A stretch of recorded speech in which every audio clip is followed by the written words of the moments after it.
So I'd like to welcome you all here this afternoon and thank everybody for being here. And I would like to thank the Healthy Communities Fund through the Sudbury and District Health Unit for supporting this event. So the first thing is the Greater Sudbury Food Policy Council's vision. The vision for Greater Sudbury, as outlined by the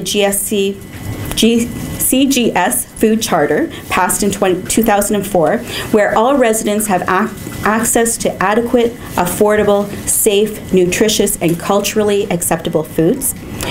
That there exists a financially viable, equitable, environmentally sustainable food system, including production, processing, distribution, marketing, and waste disposal.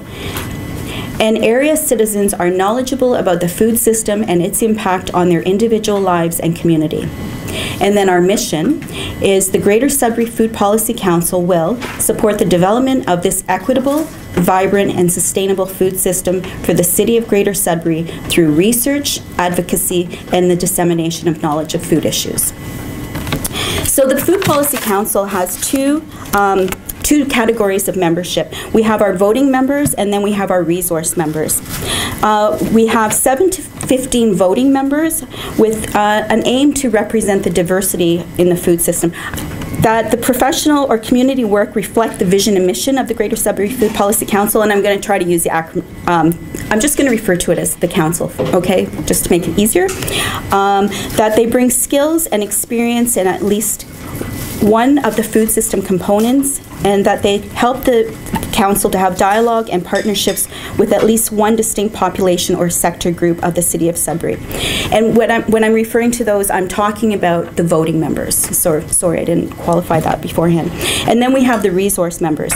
So the City of Greater Sudbury, the Health Unit, the Ontario Ministry of Agriculture and Food, Ministry of Rural Affairs, and other relevant government departments or agencies may assign staff on a temporary or ongoing basis to support the work of the council.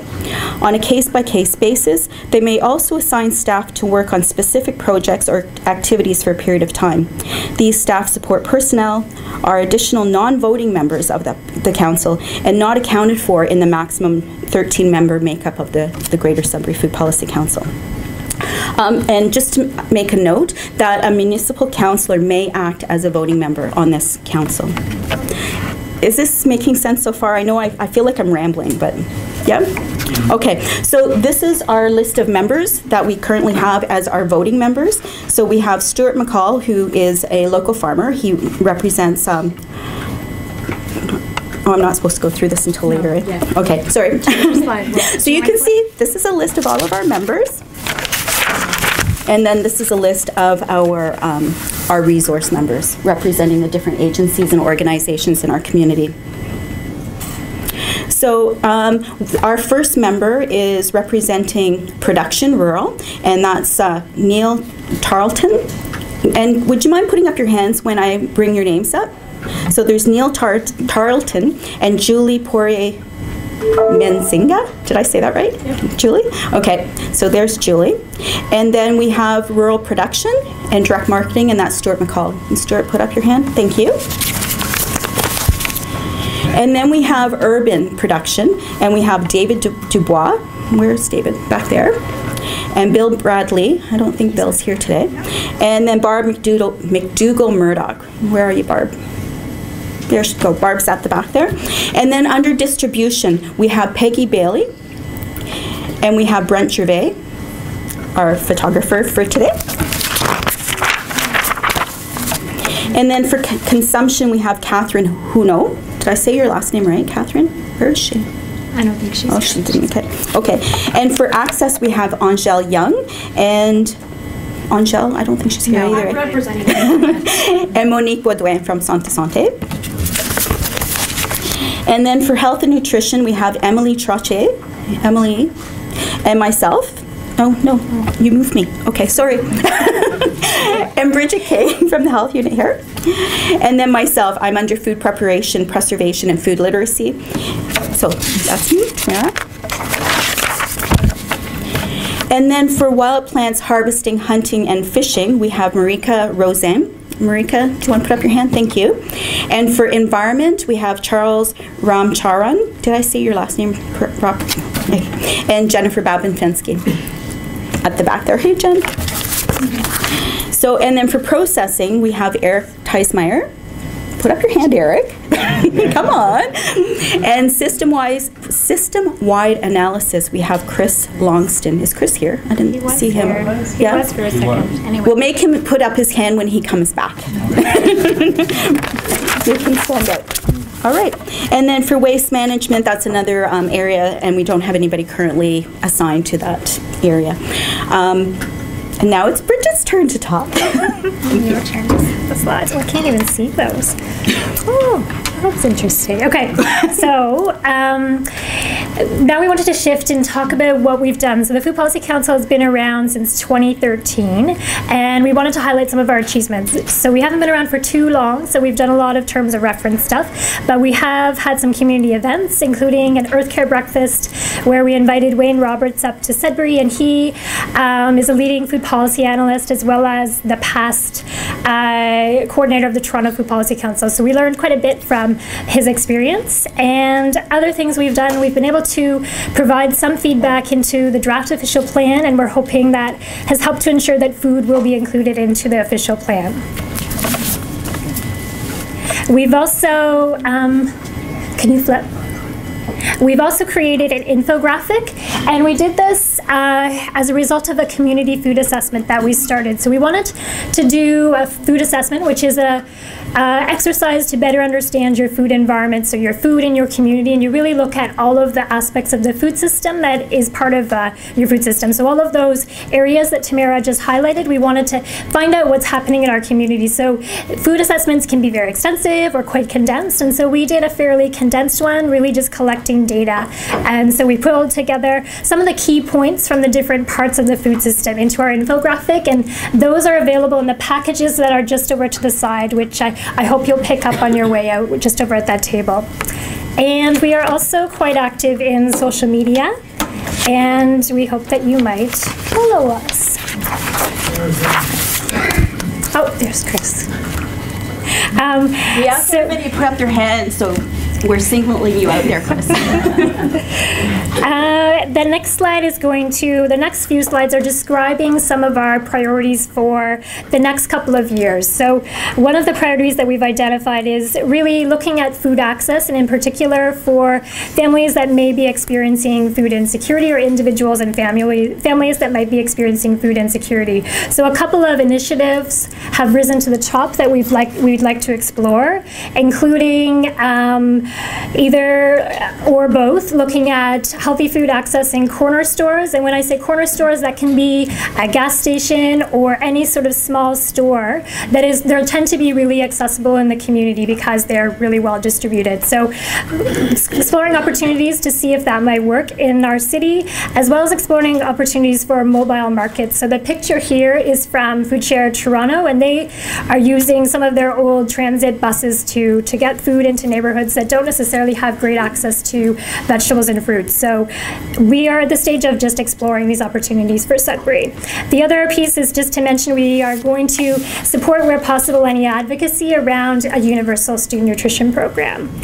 The next item is a public procurement policy, and that's looking at how do we enhance any procurement policies so that healthy food is on the agenda.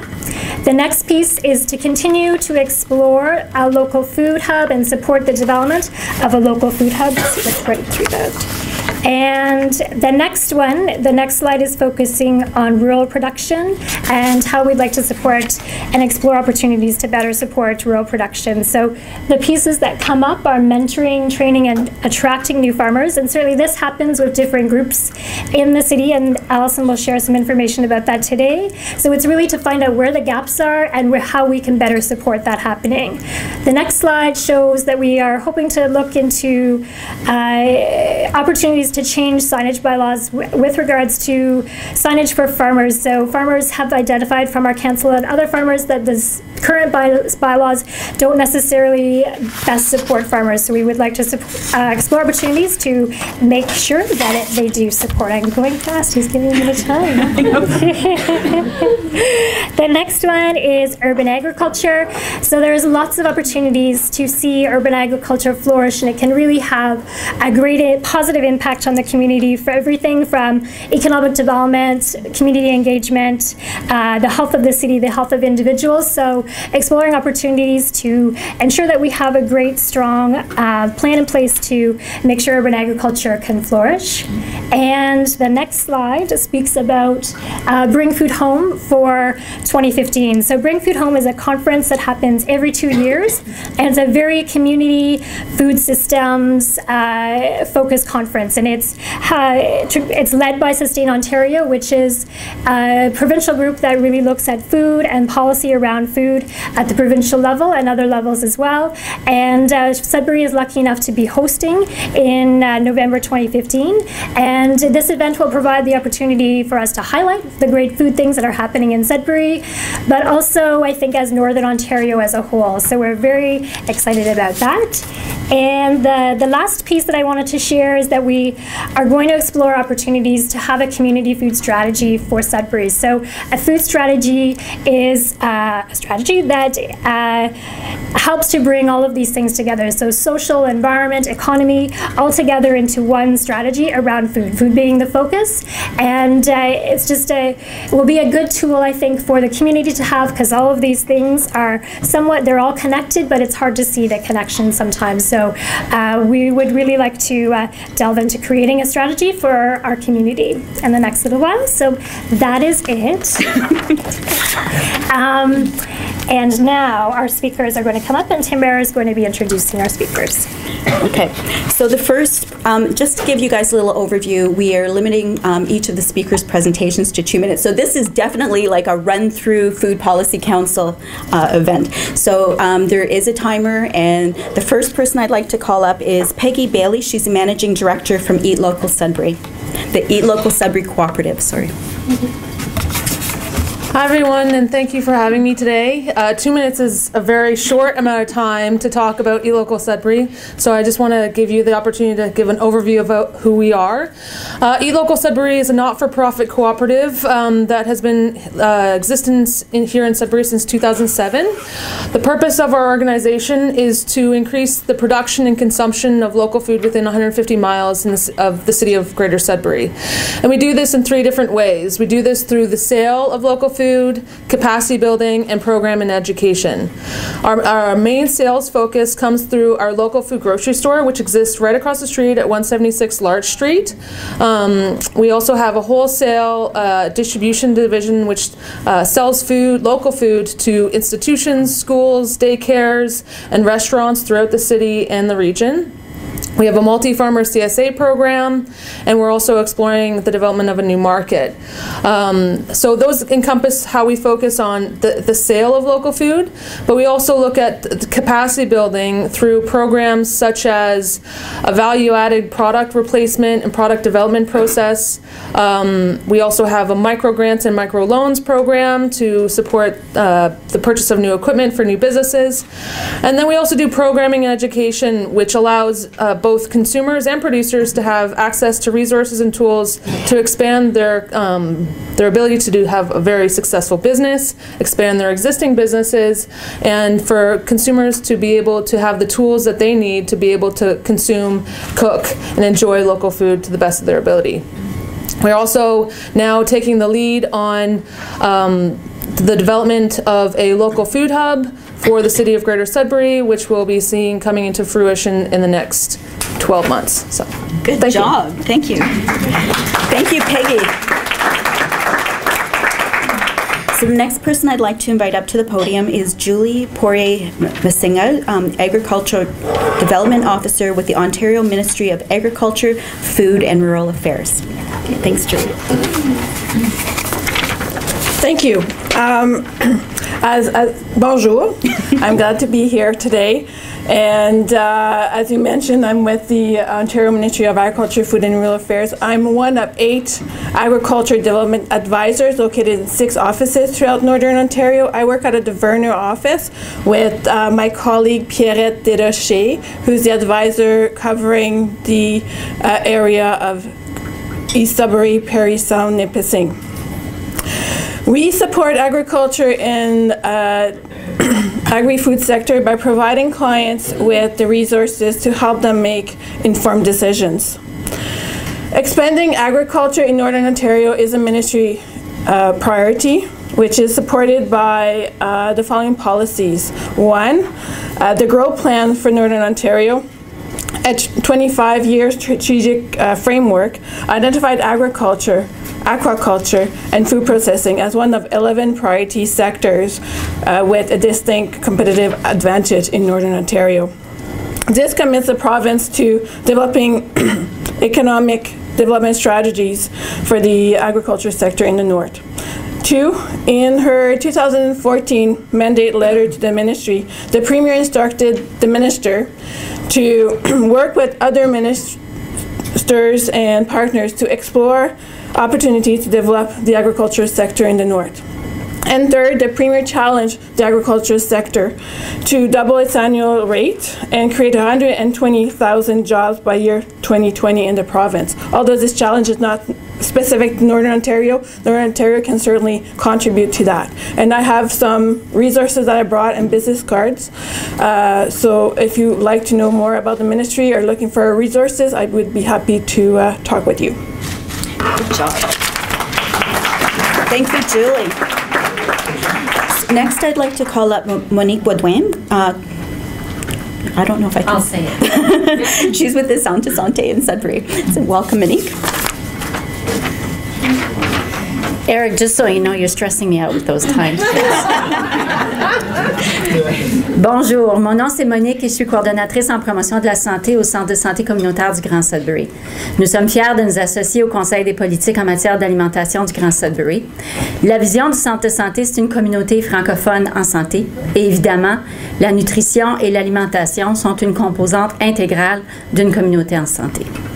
C'est pour cette raison que le Centre de santé participe à l'éducation sur l'alimentation ainsi qu'à la promotion d'une alimentation saine par le biais d'un nombre d'activités. Je vais juste en nommer quelques-unes. Par exemple, on fait des cours de cuisine pour tous les âges à partir de 6 ans jusqu'à l'âge de 106 ans. On fait des cuisines diabétiques pour les personnes à risque de devenir sans-abri. On fait des sessions de cuisine avec les personnes trans francophones et bientôt avec des femmes immigrantes francophones. On est un site de distribution pour la boîte de bonne bouffe à Chelmsford. On fait la promotion de la boîte de bonne bouffe ainsi que des paniers alimentaires de fermiers de la région. On a une politique organisationnelle sur l'achat de nourriture locale et j'en passe. I'm going to switch to English. My name is Monique and I'm the coordinator of health promotion at the Centre de Santé Communautaire. We are proud to be a member of the Greater Sudbury Food Policy Council. Our vision is a healthy francophone community, and obviously nutrition and healthy food are an integral part of that. It is for these reasons that we support or promote the following: cooking classes for all ages ranging from age 6 to 106, nutrition classes for people living with diabetes and who are at risk of homelessness, emerging cooking sessions for francophone trans people as well as francophone immigrant women. We also promote the Good Food Box as well as the local CSAs and have an organizational policy on purchase of local foods, and we do other things as well. It's important to remember that about 35% of the Greater Sudbury francophone population is francophone. As a result, it's a responsibility for all of us to ensure and promote access to healthy local foods to all of us, not just the Centre de Santé. Sorry, I skipped a few words there. Merci. Thank you, Monique. Good job. Thank you, Monique. Next, I'd like to invite Gerald Cortin with the Community Garden Network.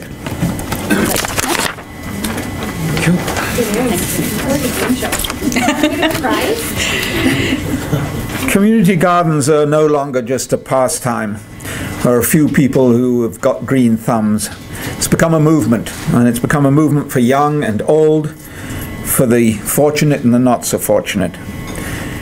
14 gardens are now listed on the recently produced food access map. And many thanks to Jennifer Babin-Fensky and her team for producing a vehicle which is giving people an opportunity to find out what community gardens are all about. The network was originally a part of the mandate of a food charter animator through a Trillium grant. And when those funds dried up, that essential leadership and coordination role was lost. Thanks to Barb McDougall Murdoch's guidance, Colleen Zilio of the Ward 1 Community Garden and Can took over the role of network chair. And she's not here, she's in California right now, which is why you're having to listen to me. This is a stopgap measure, and but what we're learning from this is that as the regular meetings resumed, so the value in maintaining that enthusiasm has to be stressed.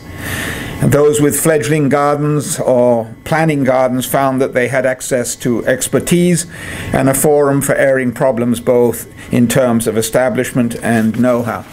Furthermore, we've been very active as an outreach to get to people knowing exactly where we are and what we do.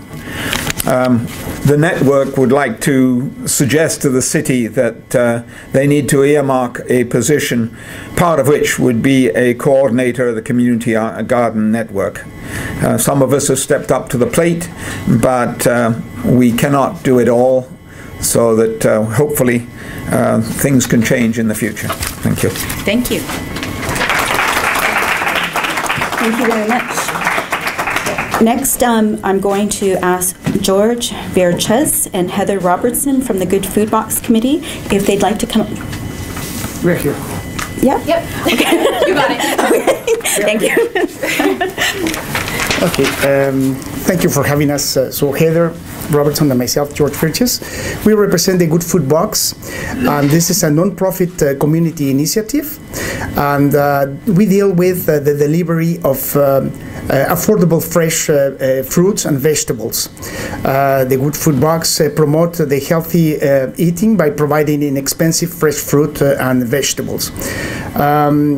We sell every month. We have some boxes that $17 or $8 with some vegetables and fruits, and we have a lot of volunteers, and we are also supported by Better Beginners, Better Future, and also Eat Local Sudbury and the Sudbury Social Council. We have some host sites, and because we need to talk very fast, I pass Heather to explain what is the host site. Okay, so I'm Heather Robertson, and I work for the Canadian Diabetes Association, and I sit on the Good Food Box Committee, but we are also a host site. So there are over 20 host sites around the city, and you can order your large or small box from all of these host sites. You can also order online using PayPal, which is a new kind of recent addition. So you order by the second Wednesday of every month. Each host site is kind of different for timing, and you pick it up the third Wednesday of each month. So each host site is the same in that way. We've expanded to Espanola, Killarney, Massey, Nairn. So there's several places outside of Sudbury as well, and they're all listed. There's a map on the table over there, so everyone can help themselves to one of these. And in the flyer, which everyone will have, it lists all the host sites as well. Thank you. Thank you. Thank you very much. Next, I'd like to invite Stuart to come in and talk about the Seedy Sunday event. Thanks, Tamara. Stuart. Yeah, I know, 2 minutes. I know, it's a tough sell for 2 minutes. First of all, I'd like to invite you all to come out to the 6th annual Sudbury Seedy Sunday Exchange. It's going to be held on March the 8th at the Parkside Centre on Durham Street. This event has been a huge success in the past, with attendance increasing probably triple or double over the last couple of years. I think last year we get a rough head count of around 600, and this year we're expecting over 1,000 for sure. It's an opportunity for citizens of our community to come out and swap and exchange seeds, to purchase seeds that are heirloom, rare, and open pollinated. We have an area for children to come, so you can bring the whole family. There's kids' activities planned as well.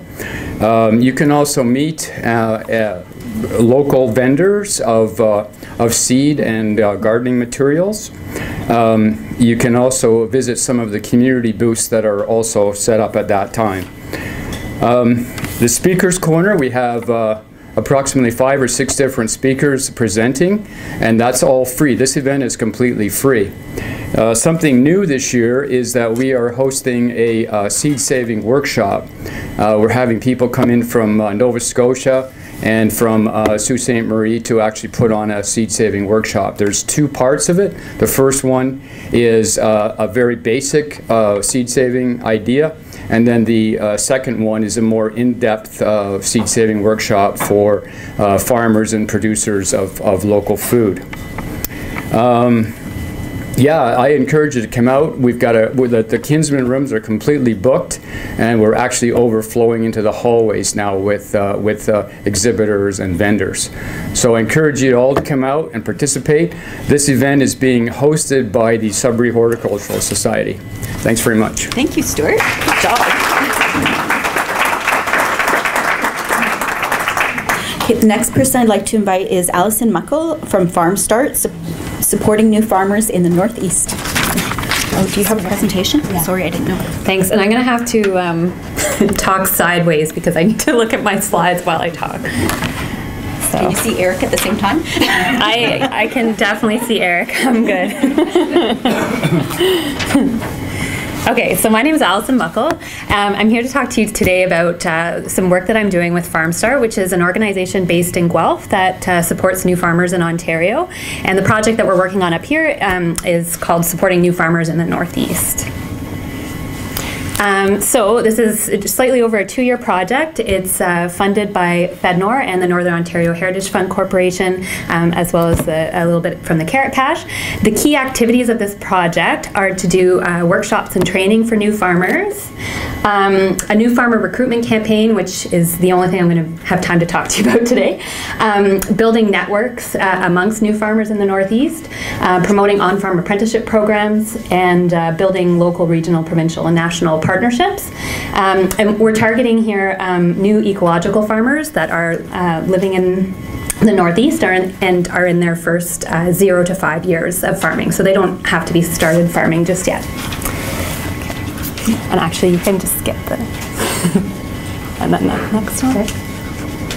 Perfect. Okay, so I just wanted to talk to you today about the new farmer recruitment campaign that we're working on. So this is a marketing campaign to attract new farmers to set up their businesses in the Northeast. I'm really excited about it. We've hired Studio 123 to do the design work for the campaign. And the components of the campaign are going to be a recruitment website, and you can see sort of a bare bones skeleton of the website there on the right. Also, it will be I hope I don't sound really weird. We'll also be doing some short promotional films featuring successful farmers in the Northeast, developing outreach materials which we can take to trade shows and events in Southern Ontario, as well as film screenings both here in the North and in Southern Ontario, and also developing partnerships. And the launch of this new marketing campaign will be hopefully at the Bring Food Home conference, which Bridget mentioned, which will be in November. Thank you, Alison. Thank you. The next person I'd like to invite to the podium is Chelsea Papineau from Better Beginnings, Better Futures about the student nutrition programs. Hi, like she said, my name is Chelsea Papineau. I am the Food and Logistics Coordinator with the Student Nutrition Program, and Better Beginnings, Better Futures is the lead agency. Our program is a Ministry of Children and Youth Services initiative to ensure that all of Ontario students receive healthy and safe food at schools. This is so that they're ready to learn and that they have an increased chance to reach their full potential. The government funding is provided to only partially cover the cost of the breakfast and snacks. So we rely heavily on a pool of dedicated volunteers as well as many different partners. Better Beginnings is a lead agency. We provide support to every school that wishes to have a program. We have no waiting lists. There are currently 101 breakfast and snack programs in our areas. Last year, the program served over 1.5 million meals to over 122,000 participants across our region. I'd just like to give you some Canadian child hunger statistics. This was done by one of our partners called Breakfast for Learning. 31% of elementary school children go to school without having a nutritious breakfast. 31%. That rate doubles once they reach secondary school. 62% of secondary school students go to school without having a nutritious meal. It's very important to note that there are many reasons for child hunger in Canada that have nothing to do with socioeconomic indicators. This is long bus rides, rushed morning schedules, the student might not be hungry upon waking, they might participate in extracurricular activities. The positive impact, however, on these programs have immediate and apparent responses. There's less absenteeism, less negative behavior, increased alertness, engagement, and school performance. There's an increased food literacy knowledge, and you see the students start making healthier food choices. Thank you so much for your time. If you wish to learn more about our programs, please don't hesitate to contact us. I have some cards up at the front, and we'll be around afterwards and look forward to meeting you. Thank you very much. Thank you, Chelsea. And next, I'd like to invite Wayne LeBlanc from the Sudbury Beekeepers Association. Yes, I'm the current president of the Sudbury District Beekeepers Association. What do? We promote beekeeping. Our motto is beekeepers helping beekeepers. We hold meetings every month. We have a guest speaker who's related to beekeeping. We also hold a beekeeping course every year, and in June. Our concerns is use of pesticides. Herbicides and pesticides, and the monoculture that happens, like green lawn looks nice, but there's nothing to eat there. People are trying to promote use of white clover for lawns. That's just a small thing. All this, we're talking about food, is not possible without pollinators or bees. Two items on that table was not pollinated by bees. So if we do not have the pollinators, we won't be able to grow our food. That's basically what I want to talk about. One of my colleagues is not here. He works with INCO, putting bees on the valet property. He's not here, so I have some extra time. I'm sorry? How many members? Yeah. Oh, we have, we're the largest beekeeping organization in Ontario. We have over 100 members. Most of our beekeepers keep one or two. And our areas from Mattawa, Blind River, Manitoulin, New Liskeard. So we have a large area. Thank you. Thank you. Oh. I brought some brochures. Somebody's interested in joining us. Thank you. Thank you. So that is just a brief snapshot of some of the food security, food issues, food initiatives that are currently taking place in our city. And to be able to get them all in 2 minutes at a time is pretty amazing. I'd like to thank all of the speakers for coming out and presenting today. I'd like to thank our new City Council members for joining us this afternoon. And I'd like to thank everybody else that came out. There is going to be opportunity, if anybody hasn't had a chance to grab some food, to please pick up a bite to eat. And everybody has name tags on, so to give you an opportunity, if there's something that caught your interest and you'd like to speak to somebody, I'm sure they'd be happy to share the information with you. Is there any questions before we wrap up?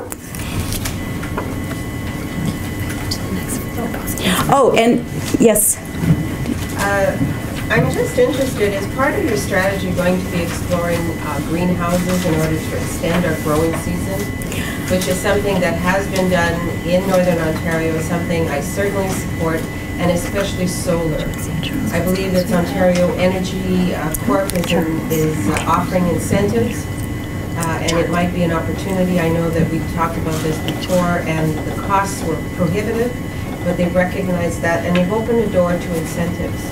So it might be an opportunity to please include that in your strategy planning, because as you know, our winters are very harsh, and our growing season is very limited and not necessarily predictable. So I would certainly like to see something like that included, or perhaps you're doing that already.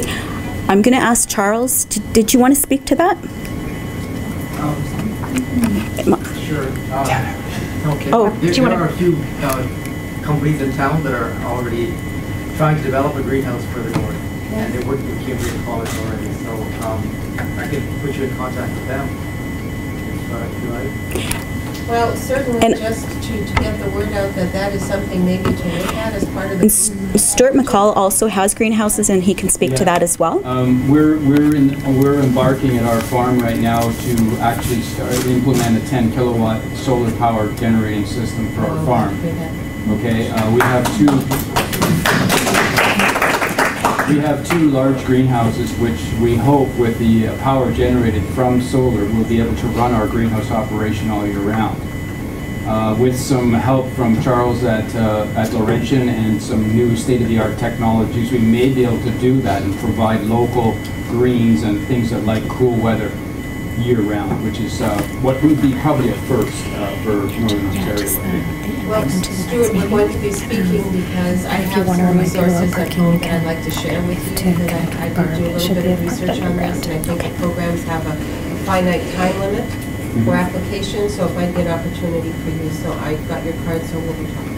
Thank you very much. Thank you. If there's no other questions, I'd like to first of all invite anybody who's attending today to join us at our next Food Policy Council meeting, which is next Tuesday at 12 o'clock, right? Yes. And if anybody requires parking, please see Barb McDougall and she can stamp your ticket. Okay? Is there anything else? Thank you so much for coming out. It feels like we rushed through this. Like, I feel like I've been running, so I can imagine how everybody else is feeling. But enjoy your lunch, and we'll see you. Thank you. Thank you. Yeah.